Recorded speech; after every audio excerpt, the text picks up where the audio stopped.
Malum 7 Ekim'den sonra içimizde bu Gazze'de yaşanan olaylara karşı tepkisiz kalamadık. Yani işletmemizde de biz kendimiz boykot uyguluyoruz. 7 Ekim'den sonra hiçbir şekilde online ürünlerini dükkanımıza katmadık. Bitirdik hemen hemen.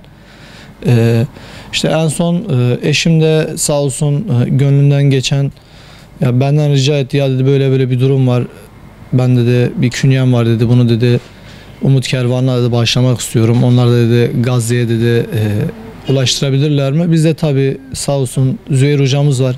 Onunla iletişim kurduk. Abi yani göz göre göre orada bir Müslüman toplum olarak hem aç bırakılıyor. Yani her izlediğimizde paramparça oluyoruz. Yani satmıyoruz, elimizden geldiği kadar müşterilerimiz mesela içeceklerini sorduklarında abi satmıyoruz, almamanızı tavsiye ediyoruz. Yani bu şekilde elimizden geldiği kadar yardımcı olmaya çalışıyoruz. Yok elhamdülillah, çok şükür. Rızkı veren Allah'tır ya. Ondan gelecek olan varsa da yani elhamdülillah işimiz iyidir. Hatta üstüne de kata kata gidiyoruz çok şükür. Yani birkaç esnafla görüştük tabii, bu durumu izah da ettik. Abi işte başka ne satarız? Satamayız. Şöyle ya dedim abi biz satmıyoruz. Bir eksiğimiz olmadı çok şükür. Yani işlerimize de tabii bizi bu şekil görenler daha da çevredeki insanlarına söyleyip, yani bu markette mesela boykot ürünleri satılmıyor. Talep daha çok geliyor çok şükür.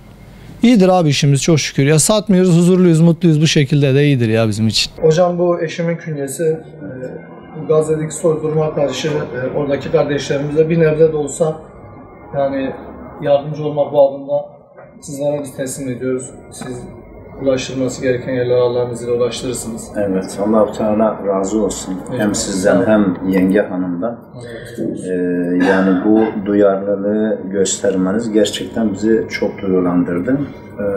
İsrail'e karşı, o İsrail'e yardım yapanlarda en ufak bir gevşeklik yok maalesef. Ama Gazze'ye gelince o eski duyarlılık yok.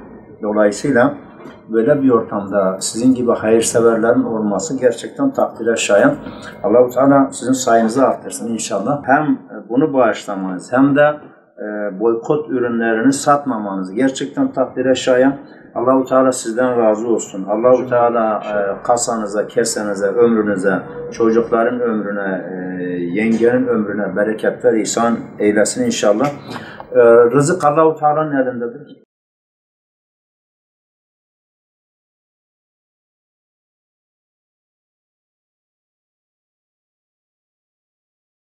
Vicdanımız gerçekten el vermiyor. Milletimiz buna karşı çok sessiz, duyarlı değil. Yani sağımızda solumuzda bunu görüyor, biz elimizden geleni yapıyor ama milletimizin buna dair daha gayret göstermesi lazım. Bu zulme sessiz kalmamaları lazım. Bir Müslüman ülke olarak birbirimize daha sıkı sarılmamız lazım.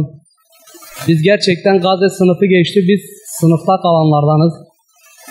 Bu konuda duyarlı olmalarını istiyoruz. Daha çok duyarlı olmamız lazım. Abi İsrail ürünü kesinlikle Gazze Savaşı başladığından bu yana kesinlikle elimizi sürmüş değiliz. Elimize dahil katmış değilim. Elimden geleni bence yapmak zorunda. Bu dil, din, ırk meselesi kesinlikle değildir. İnsani bir meseledir.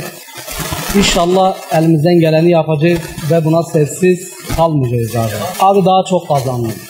İnan et Allah'tan daha çok kazandım. Ben gerçekten bunu söylüyorum. Daha çok kazanıyorum ve daha çok kazandım. Ve vicdani olarak çok rahat. Çok rahatım ya. Yani insanlar bunu hani onu satmadım, bunu satmadım diye rızkından endişe etmesin. Zaten bizi en çok geriye götüren şey budur. Rızkımızdan endişe etmemiz lazım.